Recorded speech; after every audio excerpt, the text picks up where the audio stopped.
ॐ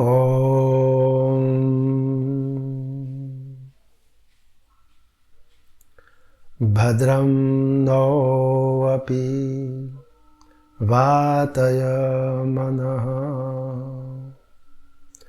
ॐ शङ्करं शङ्कराचार्यं केशवं बादरायणं सूत्रभाष्यकृतौ वन्दे भगवन्तौ पुनः पुनः। ईश्वरो गुरुरात्मेति मूर्तिभेदविभागिने व्योमवद्व्याप्तदेहाय दक्षिणामूर्तये नमः। विश्वं दर्पणदृश्यमाननगरी तुल्यं निजान्तर्गतं पश्यन्नात्मनि मायया बहिरिवोद्भूतं यथा निद्रया। यः साक्षात् कुरुते प्रबोधसमये स्वात्मानमेवाद्वयं तस्मै श्रीगुरुमूर्तये नम इदं श्रीदक्षिणामूर्तये। तस्मै श्रीगुरुमूर्तये नम इदं श्रीदक्षिणामूर्तये। ॐ शान्तिः शान्तिः शान्तिः। हरि ओम। पंचदशी ग्रंथ का स्वाध्याय चल रहा है। इस पंचदशी ग्रंथ के 3 पंचक है। उनमें से प्रथम विवेक पंचक का विचार करते हैं। इस विवेक पंचक के प्रथम प्रकरण तत्व विवेक प्रकरण पर स्वाध्याय चल रहा है।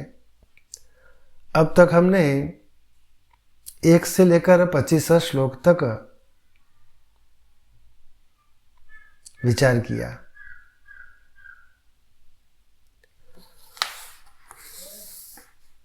यहाँ भगवान ग्रंथकार ने 15वें श्लोक से प्रकृति, उसके भेद, विद्या विद्या, जीव ईश्वर और यह जो सृष्टि का सर्जन यानी कि उत्पत्ति किस प्रकार है वह बतलाया गया। आज हम 26वें श्लोक पर स्वाध्याय करने जा रहे हैं। इससे पहले 15वें श्लोक से पूर्व हमने जो स्वाध्याय किया उस पर थोड़ा विचार करेंगे। भगवान ग्रंथकार ने 15वें श्लोक से प्रकृति स्वरूप का जो प्रदर्शन बताया है उसमें चिदानंदमय ब्रह्म परमात्मा का जो स्वरूप है, चिद आनंदमय स्वयं प्रकाशित चैतन्य स्वरूप, परमानंद स्वरूप, उस चिदानंदमय ब्रह्म का जो चित्त प्रतिबिंब है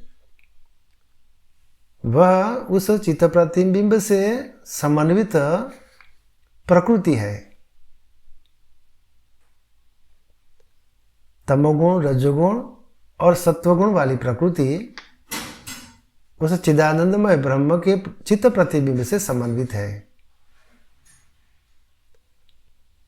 और वह जो प्रकृति 2 प्रकार की बताई गई,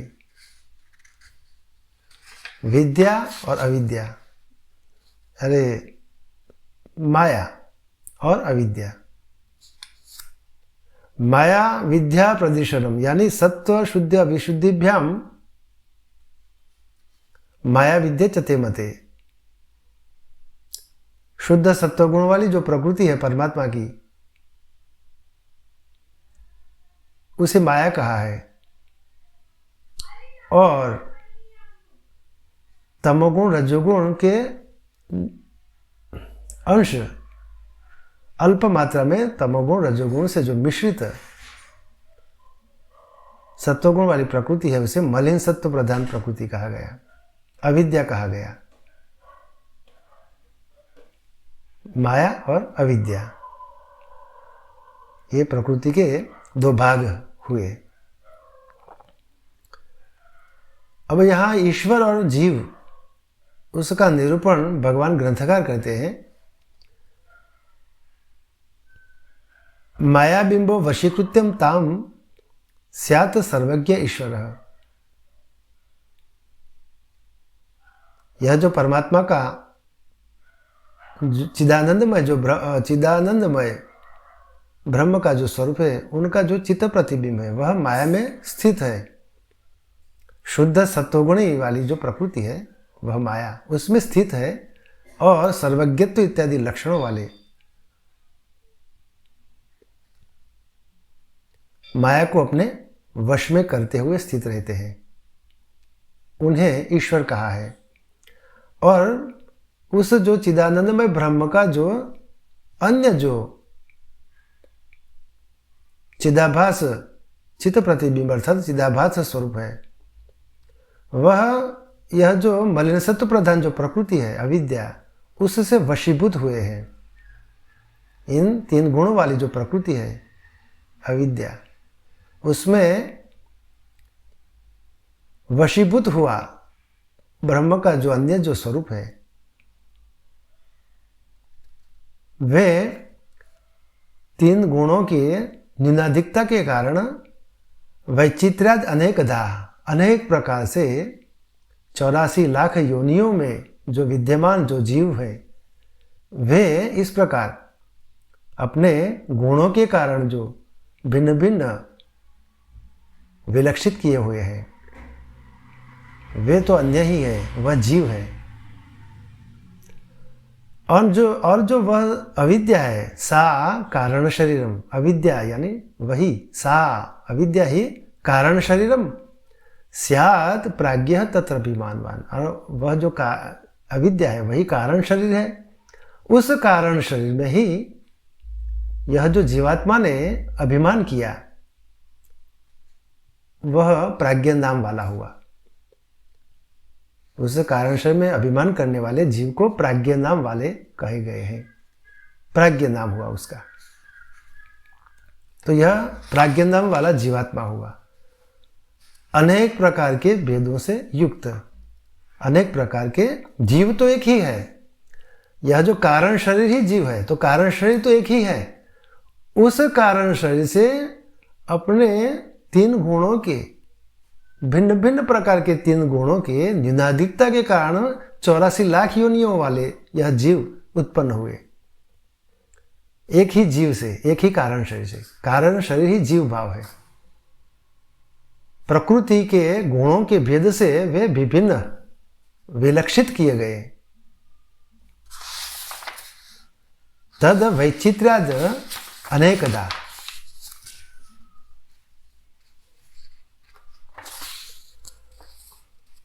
इस प्रकार यह प्राज्ञ नाम वाले जी जीव हैं वो कहे गए। अब आगे भगवान ने 18वें श्लोक से जो कहा है, तमः प्रधान प्रकृति है तद भोगाय ऐश्वर्याज्ञया। अब वो जो तद भोगाय यानी वे जो प्राज्ञ नाम वाले जो जीव हुए, उनके भोग के लिए ईश्वर के संकल्प से यानी ईश्वर की आज्ञा से प्रकृति ने अपने तमोगुण से वियत पवन तेजो अंबुभुवो भूतानि जगिरे,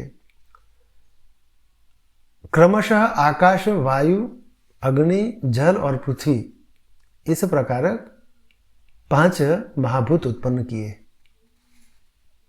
5 महाभूत उत्पन्न किए और उन जो तमोगुणी जो प्रकृति है ईश्वर की, उस प्रकृति ने जो 5 महाभूत उत्पन्न किए, उन जो 5 महाभूतों के सत्वांश से, प्रत्येक के सत्वांश से पंचभिः तेषाम क्रमाद धीन्द्रिय पंचकम, क्रम से उनके सत्वांश से 5 ज्ञानेन्द्रिया उत्पन्न हुई। धी इंद्रिया यानी ज्ञानेन्द्रिया।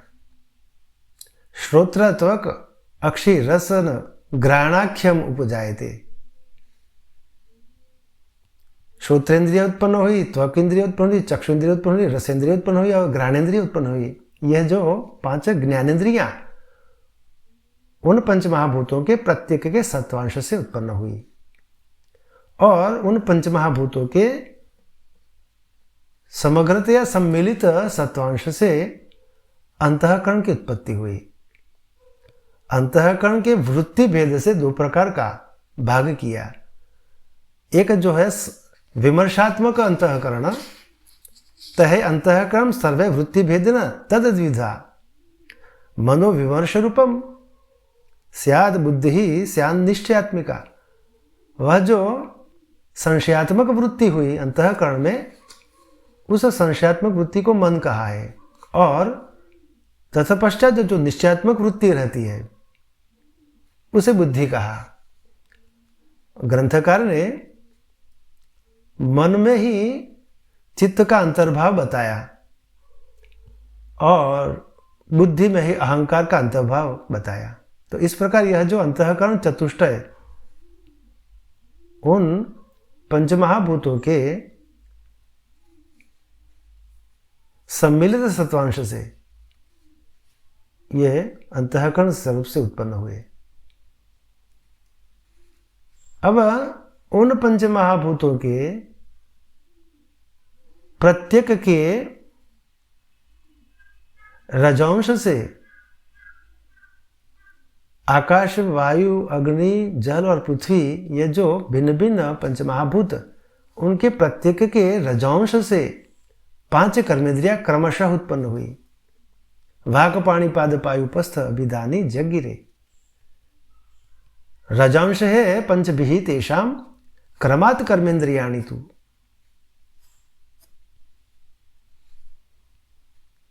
और उन पंचमहाभूतों के सम्मिलित रजौंश से प्राण उत्पन्न हुआ। और जो प्राण है वह वृत्ति भेद से 5 प्रकार का बताया गया। हृदय में जो स्थित है वह प्राण है, मुख्य प्राण। दूसरा जो गुदा में स्थित है वह अपान है। तीसरा संपूर्ण शरीर में नाड़ियों में जो स्थित है वह व्यान है। चौथा जो कंठ में स्थित है वह उदान है। और पंचम जो नाभि मंडल में जो स्थित है, नाभि मध्य मंडल में, उसे समान कहा है। तो इस प्रकार जो वृत्ति भेद से जो प्राण है उसे 5 प्राण बताए गए हैं उस प्रकार। तो यहां इस प्रकार यहां उस जो प्रकृति, उस प्रकृति ने अपने तमोगुण से जो पंचमहाभूत उत्पन्न किए, उन पंचमहाभूतों में से यह जो 17 तत्व जो उत्पन्न हुए ईश्वर की आज्ञा से, प्रकृति के प्रत्येक के सत्वांश से 5 ज्ञानेन्द्रियां उत्पन्न हुई। सम्मिलित सत्वांश से प्रकृति के जो पंचमहाभूत है उनके प्रत्येक के सत्वांश से 5 ज्ञानेन्द्रियां उत्पन्न हुई। उनके सम्मिलित सत्वांश से मन बुद्धि चित्त अहंकार स्वरूप अंतःकरण उत्पन्न हुआ।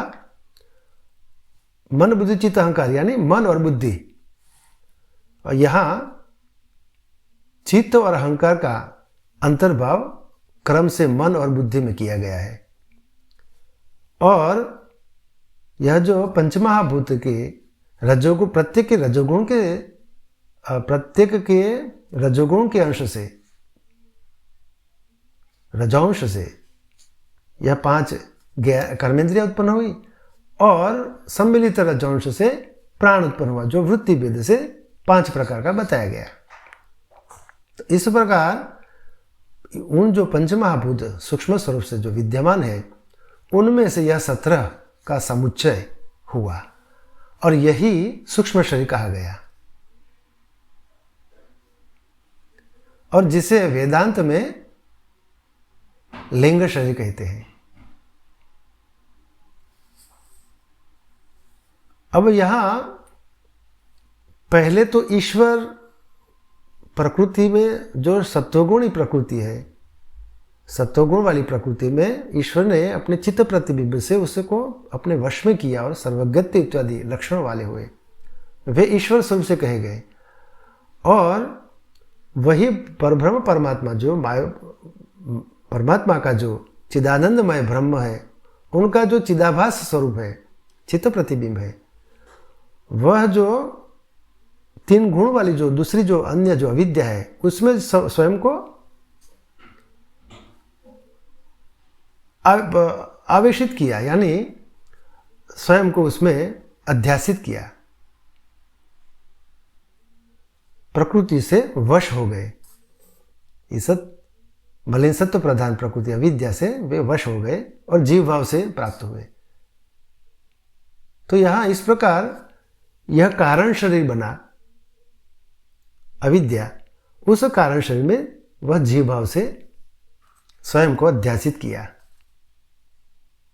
तो पहला जो कारण शरीर का निरूपण किया, यहां दूसरा जो आया है वह लिंग शरीर, सूक्ष्म शरीर।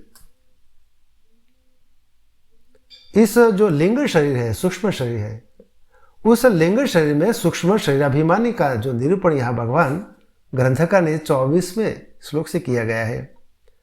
प्राज्ञः तत्र अभिमानिन तेजसत्वं प्रपद्यते हिरण्यगर्भताम ईशः तयोः व्यष्टि समष्टितः। तो यहां लिंग शरीर में प्राज्ञ नाम वाले जीव ने भी अभिमान किया और ईश्वर ने भी अभिमान किया। दोनों ने भिन्न भिन्न प्रकार से अभिमान किया। यहां प्राज्ञ नाम वाले जो जीव है, उन्होंने जो इस लिंग शरीर में अभिमान किया, तो वे तेजस नाम वाले हुए। प्राज्ञ तत्र अभिमानेन तेजस सत्वम प्रपद्यते।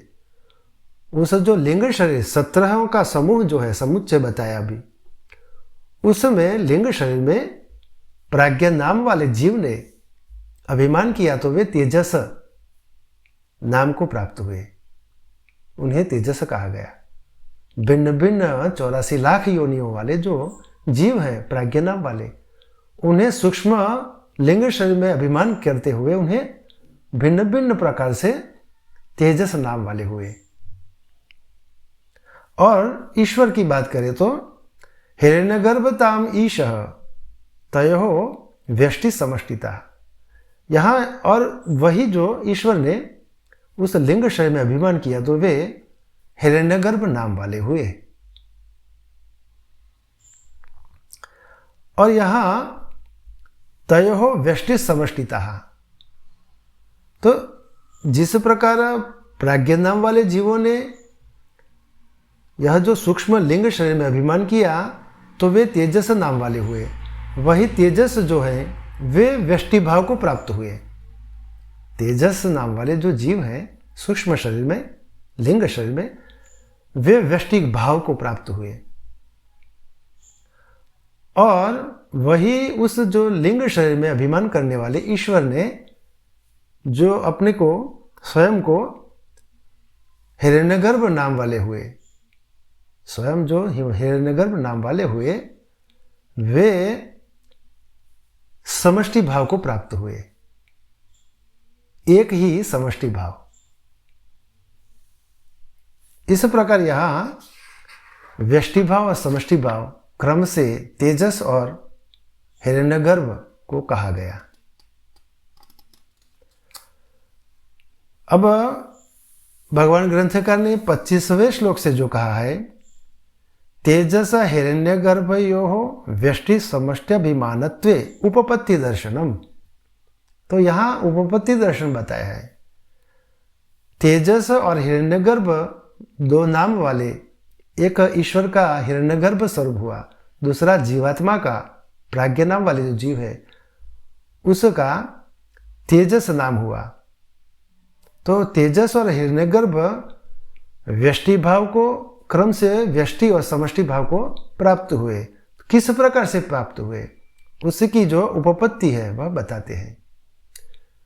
ईश्वर को समष्टि क्यों कहा और यह प्राज्ञ नाम वाले जीव जो तेजस स्वरूप से है उन्हें व्यष्टि क्यों कहा। तो यहां भगवान ग्रंथकार ने लिखा है कि समष्टि ही ईशः सर्वेषां, समष्टि ही ईशः सर्वेषां स्व आत्म तादात्म्य वेदनात्, स्व आत्म तादात्म्य वेदनात्। तो यहाँ ईश्वर हिरण्यगर्भ नाम वाले जो ईश्वर हुए वे समष्टि पद को, समष्टि रूप को, समष्टि भाव को क्यों, किस प्रकार से प्राप्त हुए, क्यों प्राप्त हुए। तो कहते हैं कि अपने स्वरूप स्व आत्म तादात्म्यपन, अपने स्वरूप यानी अपने आत्मा का उन भिन्न भिन्न जो 84 लाख योनियों में जो तेजस नाम वाले जो प्राज्ञ स्वरूप जो जीव हैं, उन प्राज्ञ नाम वाले जीव जो तेजस स्वरूप से जो सूक्ष्म का शरीर में जो विद्यमान है, उन सभी तेषाम सर्वेषाम, उन सभी तेजस नाम वाले जो प्राज्ञ जीव हैं उनमें ईश्वर का जो यह जो हिरण्यगर्भ नाम वाला जो स्वरूप है, उस हिरण्यगर्भ नाम वाले ईश्वर ने अपने स्वरूप से, अपने आत्म स्वरूप से उन तेजस नाम वाले जीवों में तादात्म्यपन करके उस तादात्म्यपन का उनको ज्ञान है। स्व आत्म तादात्म्य वेदनात्, अपने आत्मा का तादात्म्यता का उनको ज्ञान है। ईश्वर जो हिरण्यगर्भ नाम वाले हैं उनको संपूर्ण तेजसों में अपने स्वरूप के तादात्म्यपन का ज्ञान है। वे संपूर्ण तेजसों में उनके अंतःकरण में दृष्टा के स्वरूप, अंतर्यामी स्वरूप विद्यमान है। ये अनंत जो जीव हैं, 84 लाख योनि वाले जीव, अनंत जीवों, उनके अंतःकरण में उन जीवों के, उन जो तेजस नाम वाले जो जीव हैं उनके साथ वह यह जो ईश्वर है, जो हिरण्यगर्भ नाम वाले ईश्वर, उन्होंने क्या किया, अपने स्वरूप को, आत्म स्वरूप को तादात्म्य किया, वे तद्रूप हो गए और उन्हें जो सर्वज्ञत्व इत्यादि जो लक्षण वाले हैं, इस प्रकार लक्षण वाले होने के कारण वे संपूर्ण जीवों के कर्म, उनकी वृत्तियां, उनकी प्रकृति इत्यादि सब संपूर्ण उनका ज्ञान है। इसलिए वे समष्टि नाम वाले हुए। समष्टि ही ईशः, यह जो ईश्वर है वे समष्टि है, समष्टि स्वरूप है, इसलिए है। लेकिन वह जो जीव है, तेजस नाम वाले जो प्राज्ञ स्वरूप जो जीव है, वे इस प्रकार का उनमें अभाव है। तद अभावात ततः अन्य यानी ये तेजस नाम वाले जीव, वे कथ्यन्ते व्यष्टि संज्ञा। इस प्रकार ईश्वर जो है उनका जो संपूर्ण तेजसों में अपने स्वरूप से तादात्म्यपन का ज्ञान होने के कारण वे समष्टि स्वरूप कहे गए। इस प्रकार का तादात्म्यता का ज्ञान इन जो प्राज्ञ नाम वाले जो जीव है तेजस, उनमें नहीं है। इस प्रकार का ज्ञान नहीं है, इसलिए वे व्यष्टि संज्ञा को प्राप्त हुए, व्यष्टि संज्ञा को प्राप्त हुए। अब इस प्रकार तो भगवान ग्रंथकार ने यहाँ 25वें श्लोक से ईश्वर का और जीव का समष्टि स्वरूप और व्यष्टि स्वरूप बताया। अब यहाँ उन जो व्यष्टि स्वरूप जो प्राज्ञ नाम वाले जो जीव है तेजस स्वरूप से, उनके भोग के लिए, यहाँ तक तो यह जो सूक्ष्म शरीर के भोग के लिए प्राज्ञ नाम वाले शरीरों ने अभिमान किया सूक्ष्म शरीर में, वे तेजस नाम वाले तो हुए, लेकिन उन जो तेजस नाम वाले जो प्राज्ञ जीव हैं, उनके भोग के लिए, किस प्रकार के भोग के लिए, वह यहाँ बताते हैं। तद भोगाय पुनः भोग्य भोगायतन जन्मने। तद भोगाय, उनके भोग के लिए ये जो तेजस नाम वाले जो जीव हैं 84 लाख योनियों में जो अपने भिन्न भिन्न प्रकृति के गुणों के कारण जो योनियों को जो प्राप्त करते हैं, उन जो तेजस नाम वाले जो जीव हैं,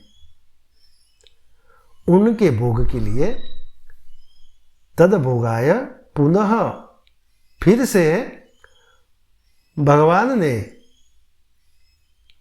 यह जो भोग के लिए, भोग स्वरूप जो है, क्या है भोग स्वरूप? तो अन्न और जल, भोग्य पदार्थ अन्न और जल, और उस अन्न जल को भोग करने के लिए भोगायतन यानी शरीर, स्थूल शरीर, उसकी उत्पत्ति करने के लिए भगवान ने पंचीकरोति भगवान प्रत्येकम व्यदादिकम, प्रत्येक आकाश आदि 5 तत्वों का जो अपंचीकृत स्वरूप से विद्यमान है, उन्हें पंचीकृत करके यह जो भोग्य अन्न और जल और उसको भोगने वाला शरीर भोगायतन, उनकी उत्पत्ति करने के लिए यह पंचीकरण किया। यहाँ पंचीकरण निरूपण इस प्रकार है। तद भोगाय पुनः भोग्य भोगाय तन जन्मने पंचीकरोति भगवान प्रत्येकम व्यदादिकम। यह 26वां श्लोक का आज हम व्याख्या भगवान शंकराचार्य जी ने जो व्याख्या की है उस पर थोड़ा विचार करते हैं। तद भोगाय पुनः भोग्य भोगाय तन जन्मने, तो यहाँ भगवान ने यहाँ तद भोगाय उन व्यष्टि स्वरूप को प्राप्त किए गए जो यह तेजस नाम वाले जो जीव हैं, उनके भोग के लिए भगवान ने पंचीकरण किया। यह जो पंचमहाभूत पहले जो बताए 15वें श्लोक से, प्रकृति ने जो अपनी तमोगुणी प्रकृति से ईश्वर की आज्ञा से 5 महाभूत जो उत्पन्न किए थे, आकाश वायु अग्नि जल और पृथ्वी सूक्ष्म स्वरूप में थे, उन अपंचीकृत 5 महाभूत में से यह जो 17 का समुच्चय वाला कारण शरीर लिंग शरीर जो उत्पन्न हुआ, और इस लिंग शरीर में जो लिंग शरीर में जो अभिमान करने वाले प्राज्ञ नाम वाले जो जीव है, उन्हें जो तेजस कहा, तो इस प्रकार यहाँ उनके जो स्थूल भोग करने के लिए भगवान ने अन्न जल और अन्न जल के भोग के लिए शरीर को उत्पन्न करने के लिए उन पंचमहाभूतों को, जो अपंचीकृत पंचमहाभूत थे, उनका पंचीकरण करते हैं। तो यह भगवान पंचीकृत करते हैं, पंचीकरोति भगवान यहाँ व्याख्याकार भगवान शंकराचार्य जी ने भगवान शब्द पर व्याख्या बताई है। विष्णु पुराण में भी भगवान शब्द पर विष्णु पुराण में 2 श्लोक बताए गए हैं। ऐश्वर्य से समग्र से धर्म से यश सह श्रीय ज्ञान वैराग्यो च एव क्षणाम भग इति रणा। तो 6 प्रकार का भग बताया है।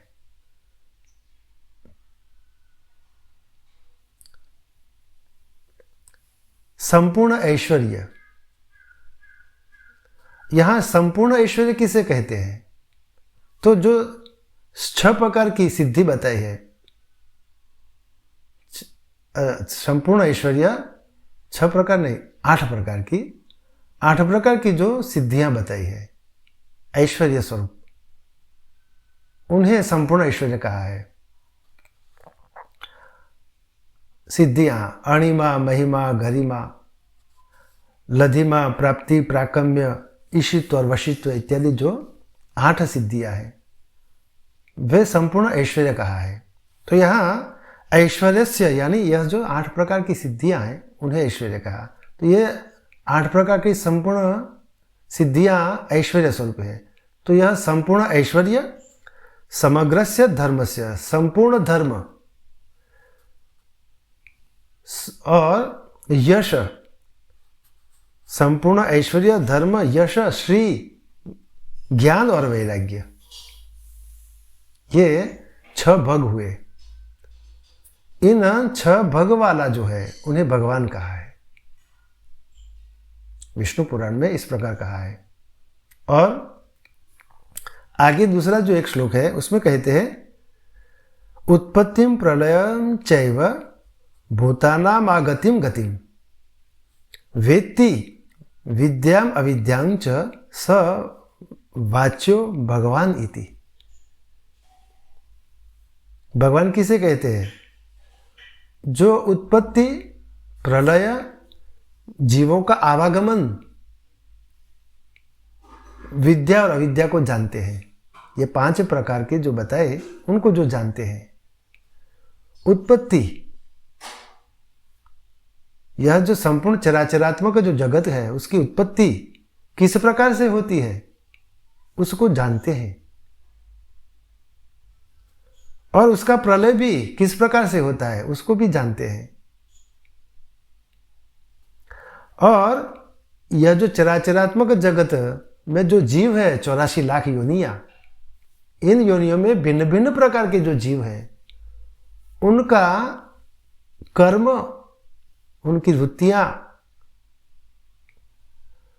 उनके जो भाव है यानी उनके गुण हैं, तमोगुण, रजोगुण, सत्वगुण प्रधान जो गुण है, इस प्रकार उनकी वृत्तियां, उनके कर्म और उसी प्रकार उनका गमन आवागमन, उनका भिन्न भिन्न योनि में उत्पन्न होना, नाश होना, फिर दूसरी योनियों में जाना, तीसरी योनि में जाना और उत्पन्न होना, नाश होना, यह जो संपूर्ण ज्ञान है भूतानाम आगतिम गतिम, उनको ज्ञात है।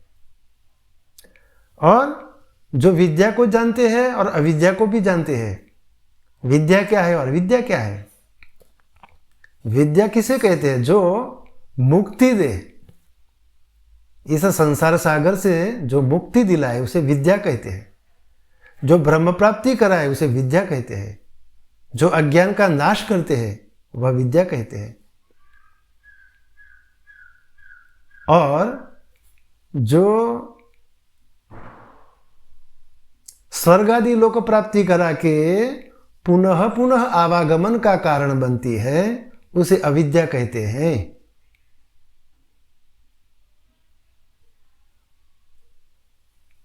इस प्रकार अविद्या है। अविद्या पुण्य से प्राप्त होती, पुण्य अविद्या से, अविद्या यह वह शास्त्र है। अविद्या वेदादि शास्त्रों हैं। अविद्या पुराण है। यह जो पुराणों, वेद इत्यादि वेद सम्मत जो कर्म किए जाते हैं, उन कर्मों से जो लोक प्राप्ति होती है, उन लोकों प्राप्त करके स्वर्गादि लोक की प्राप्ति के अनंतर वह पुनः पृथ्वी लोक, मृत्यु लोक पर कर्म प्रधान योनियों में जो आते हैं, अन्य योनियों में जो आते हैं, वह जो जिस विद्या के कारण यह प्रकार हो, इस प्रकार का जो आवागमन होता है उसे अविद्या कहा है। तो यहां विद्या क्या है और अविद्या क्या है उसे भी जो जानते हैं उसे भगवान कहते हैं। उत्पत्ति को जो जानते हैं, प्रलय को जो जानते हैं, जीवों का आवागमन को जो जानते हैं, विद्या और अविद्या दोनों को जो जानते हैं उन्हें भगवान कहा है। तो इस प्रकार यहाँ भगवान की व्याख्या बतलाई गई है। तो इस प्रकार उन भगवान ने यहाँ जो पंचीकरोति वेद आदिकम यानी आकाश आदि पंच महाभूतों का पंचीकृत किया, पंचीकरण किया। उन प्राज्ञ नाम वाले जो तेजस स्वरूप जो अनेक जो जीव हैं उनके स्थूल भोग के लिए, अन्न जल के भोग के लिए जो शरीर की आवश्यकता होती है, उस शरीर को उत्पन्न करने के लिए, अन्न जल को उत्पन्न करने के लिए और शरीर को भी उत्पन्न करने के लिए उन भगवान ने यह जो अपंचीकृत पंच महाभूत जो उत्पन्न हुए थे, प्रकृति के तमोगुण से जो उत्पन्न हुए थे, उनका पंचीकरण करते हैं। इस 26वें श्लोक से इस प्रकार भगवान ने बताया। व्याख्या में तो इस प्रकार लिखा है भगवान अणिमादि षट ऐश्वर्य संपन्न। अणिमादि जो 6 ऐश्वर्य के से संपन्न है। ऐश्वर्य से समग्र से धर्म से यश सह श्रिय ज्ञान वैराग्य चैव षणाम भग इतरणाम, इस प्रकार के भग कह गए हैं। 6 प्रकार के उत्पत्ति प्रलयम च भूतानाम आगतिम गतिम वेत्ति विद्याम अविद्याम च स वाच्यो भगवान इति। तद वह भगवान परमेश्वर, वह जो भगवान है वह परमेश्वर प्रथमतः प्रज्ञादि सृष्टवा, प्राज्ञ। तो प्रथम भगवान ने प्राज्ञादि जीवों की सृष्टि का सृजन किया कारण शरीर से, कारण शरीर स्वरूप। पुनः पुनः अपि तद भोगाय तेषाम जीवानाम भोगाय एव कर्म फलानुभवाय, उन कारण शरीर वाले जो प्राज्ञ नाम वाले जो जीव है उनके भोग के लिए सूक्ष्म शरीर की उत्पत्ति बताई। लिंग शरीर जो 17 का समूह है वह वे प्राज्ञ नाम वाले जीवों ने सूक्ष्म शरीर में अभिमान किया, तो वे जीवानाम भोगाय एवं कर्म फलानुभवाय, उनके कर्म के फल के अनुभव के कारण कर्म फलाय अनुभवाय भोग्य भोगाय जन्म ने, वह जो जीव हैं जो प्राज्ञ नाम वाले जीव, उन्होंने जो तेजस नाम जो प्राप्त किया, उनके जीवानाम भोगाय, उनके जीव जो जीव है उनके भोग के लिए, उनके कर्म के फल के अनुभव के लिए जो जीव कर्म करते हैं, शरीर देह से जो कर्म करते हैं, शरीर के द्वारा कर्म करना, देह के द्वारा सूक्ष्म शरीर से और स्थूल शरीर से कर्म जो करते हैं, उनके भोगने लायक भोगायतन की उत्पन्न करने के लिए भोग्यम अनुभवाह अन्नपान आदि, तो इस प्रकार अन्न पान की उत्पत्ति करने के लिए और उस अन्नपान आदि को भोगने के लिए शरीर की आवश्यकता होती है। तो उस शरीर का भी उत्पन्न करने के लिए तस्य च यो भोग सुख दुख साक्षात्कार तस्य, उन जो भोग से जो सुख और दुख का अनुभव जो होता है उसका साक्षात्कार करने के लिए यद आयतनम स्थानम स्वेद, उस प्रकार सुख दुख का साक्षात्कार करने के लिए आयतन स्वरूप से, यह जो शरीर स्वरूप से 4 प्रकार के प्राणी उत्पन्न किए भगवान ने, स्वेदज अंडज पिंडज जरायुज इत्यादि।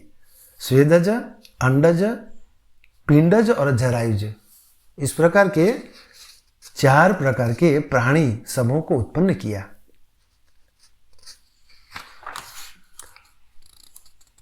इस प्रकार तो यह जो 4 प्रकार के जो प्राणी समूह का जो उत्पन्न किया, तो किस प्रकार से कह सकते हैं वे, तो उनकी उत्पत्ति के लिए इस प्रकार के जो 4 प्रकार के जो प्राणी समूह जो उत्पन्न करना है, उनकी उत्पत्ति के लिए भगवान ने वियदादिकम आकाश आदि महाभूत